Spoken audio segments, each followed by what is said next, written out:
Hello, and welcome to the Political Stoicast, where Stoic philosophy meets political reality. I'm your host, Chibuzi Notum, and I'll be taking you on this journey as we navigate the political world before us through the lens of a Stoic. Does a freeze on Snap mean a freeze on us?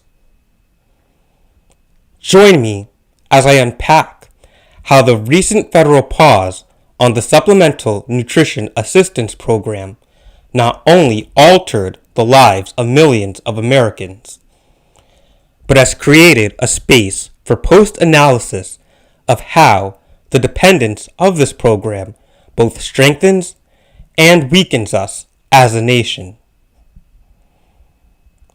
During the government shutdown that lasted between October 1st, 2025 and November 12th, 2025, many Americans were simultaneously barred from renewing their benefits from the government.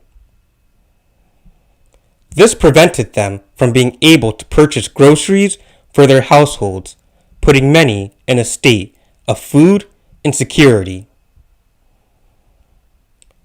Post-shutdown, we are now afforded the opportunity to take the view from above to analyze how the reliance of SNAP both helps and hurts us as a nation.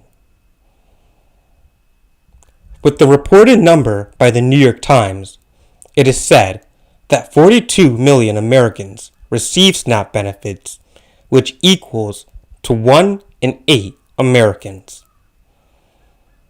With a toll of $100 billion on the federal taxpayer, in 2024, on average, each recipient received $187 per month in support.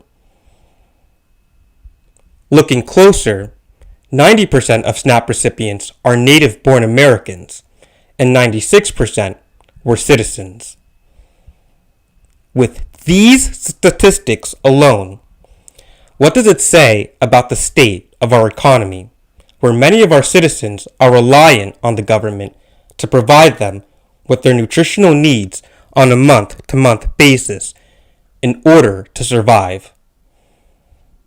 On the other hand, with the system already in place, how badly did it burn to have such a vital resource swept out from underneath the citizens that rely on this due to no fault of their own? Turning to the wisdom of the Stoics, we can look to Epictetus, whereas in Discourses, Book 3, Chapter 13, he speaks of a forlorn state, a sad space. He states, "The forlorn state is a condition of one without help. For a man is not forlorn simply because he is alone, any more than a man in a crowd is forlorn. At any rate, when we lose a brother or a son or a friend in whom we rest our trust, we say that we have been left forlorn. Though often we are in Rome, with the great throng meeting us in the streets, and those numbers living about us, and sometimes we have a multitude of slaves. For according to its conception, the term forlorn means that a man is without help, exposed to those who wish him harm.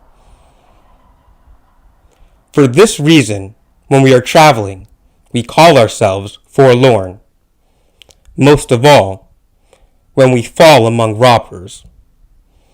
For it is not the sight of a man as such that relieves us from being forlorn, but the sight of one who is faithful and self-respecting and serviceable. For if being alone is enough to make one forlorn, you must say that Zeus himself is forlorn at the conflagration of the universe. In this passage, Epictetus effectively calls us into our inner citadel, asking us to find strength in ourselves.